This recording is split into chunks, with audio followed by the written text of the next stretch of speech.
Conditional love that all of our grandmothers give you. And out of all of the people that raised me, I'll never forget one of them.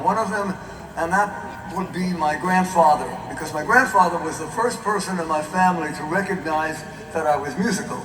And I don't know how he did that, because we couldn't afford an instrument or anything. But somehow Grandpa figured out that this little kid had music in him. And every Saturday afternoon, he would take me across the Brooklyn Bridge to Times Square, where he had found this record your own voice booth. You put a quarter into this thing that you could sing or you could talk, and they would give you back a scratchy little record to take home. And the first time he did this, he tried to get me to sing Happy Birthday to a cousin of mine, and I was so young, I didn't know what he was trying to get me to do. And we still have this scratchy record in my family. So I'm gonna play you a little piece of this scratchy record so you can hear, so you can hear Grandpa and Baby Barry, okay? So Brian, if you got it ready, hit the button, and this is Grandpa. All right, I have to work. Come on, go ahead. What? I have to work. Sing. I have to the party. Come on. No, that's the Go ahead, sing it. Go ahead, sing it, go ahead. Where? Come on, go ahead, sing it. I'll sing it, go ahead. Come on, sing it. This goes on for 10 minutes. But Grandpa wouldn't give up. Every Saturday afternoon, he would take me across the bridge to Times Square, and he'd put his quarter into this thing, and he tried to get me to sing something.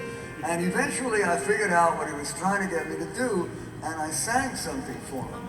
And I liked it. It wasn't so much the singing part, it was the music. I kind of, even at that young age, I kind of got it. Anyway, years later, after Mandy went #1, they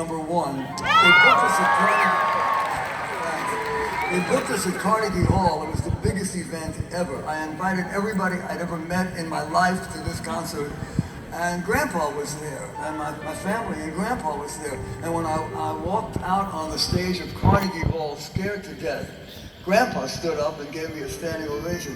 And because he stood up, the whole audience stood up, so I got my first standing ovation. But when they sat down, Grandpa wouldn't sit down. He just stood there applauding, and I looked at him, and my fear just vanished, because I knew what he was thinking.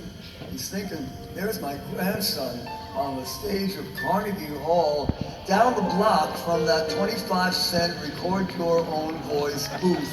Right? What a trip.